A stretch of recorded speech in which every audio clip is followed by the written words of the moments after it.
Dwyer himself as an opponent, he was a chill guy. You know, he's a Canadian guy. He didn't have any kind of animosity towards me. The night that we got there, he walked in the bar and walked right by me, and I kind of gave him a head nod. And I kind of had to remind myself, like, I'm on my way, I have to fight this guy in a couple days. So I had to kind of tell myself that, but when it's time to fight, I flip a switch, like a horse in blinders.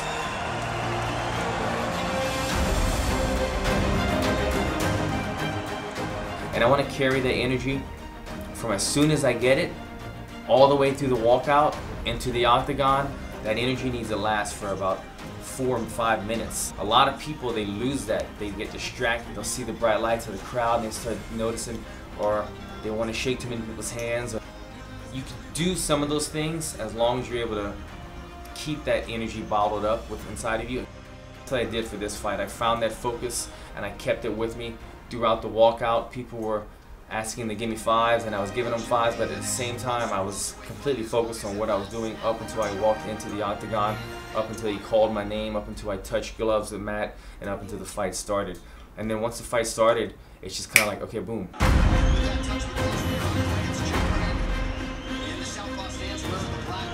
I leaped in with the hook and he threw a straight right counter right away and caught me right on the chin and dropped me for a second. I was kind of stunned that it happened so quickly. As he came forward, received Joban, come back many times to him as well, which can be tough to get your timing against. Now Joban finds success on the inside, landed a beautiful right hand there on Dwyer.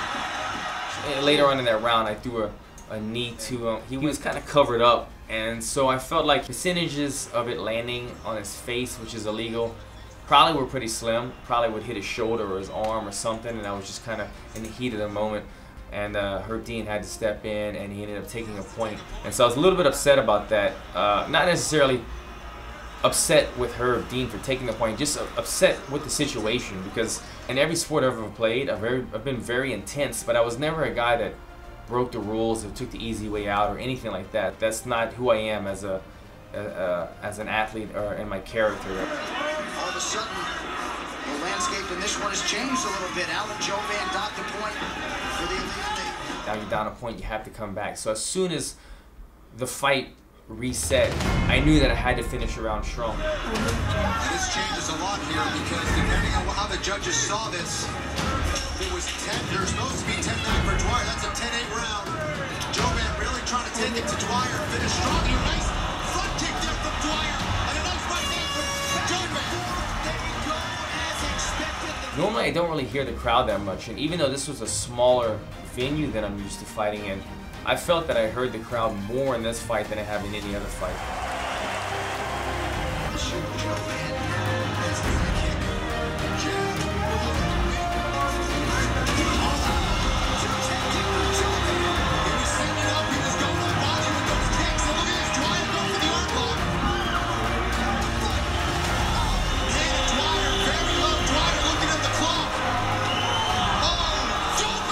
Couple seconds left. I want to do something that people remember and that people are talking about tonight.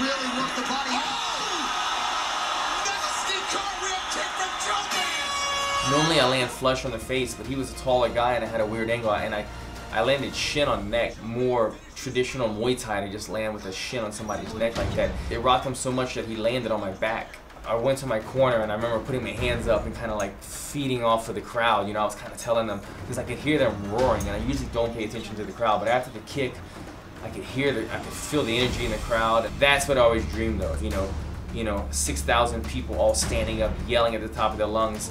Dana White sitting right there cage side, standing up, clapping.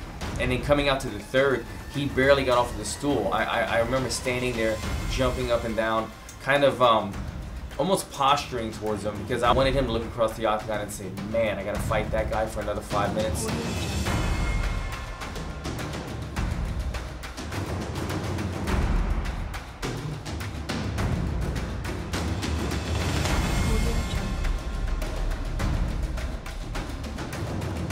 I wanted people, when the fight was over, to be applauding, you know what I mean? I don't like fights to end and it's just like, yeah, that guy won.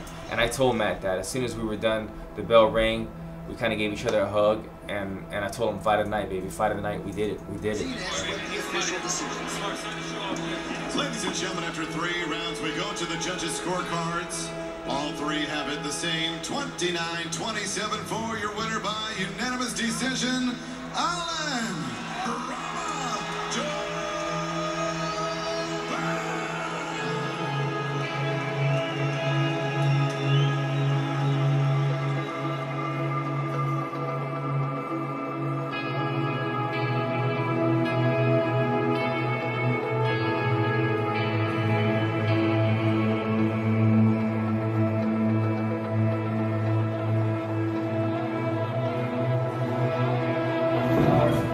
Fight of the night, Alan Joban and Matt Dwyer, $50,000.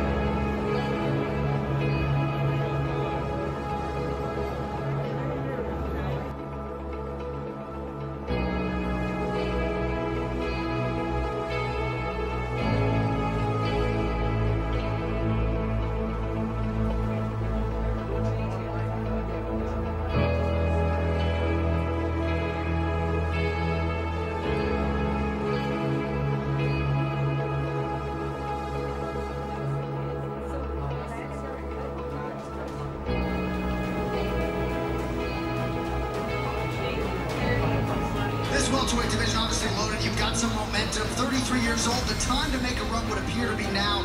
Who is next for you? I don't know who's next, but I'll tell you when's next as soon as possible. I want Dana White and Joe Silva to put me on the soonest show. I want this year to be my year. I want to fight 2 more times. You made quite the impression here tonight.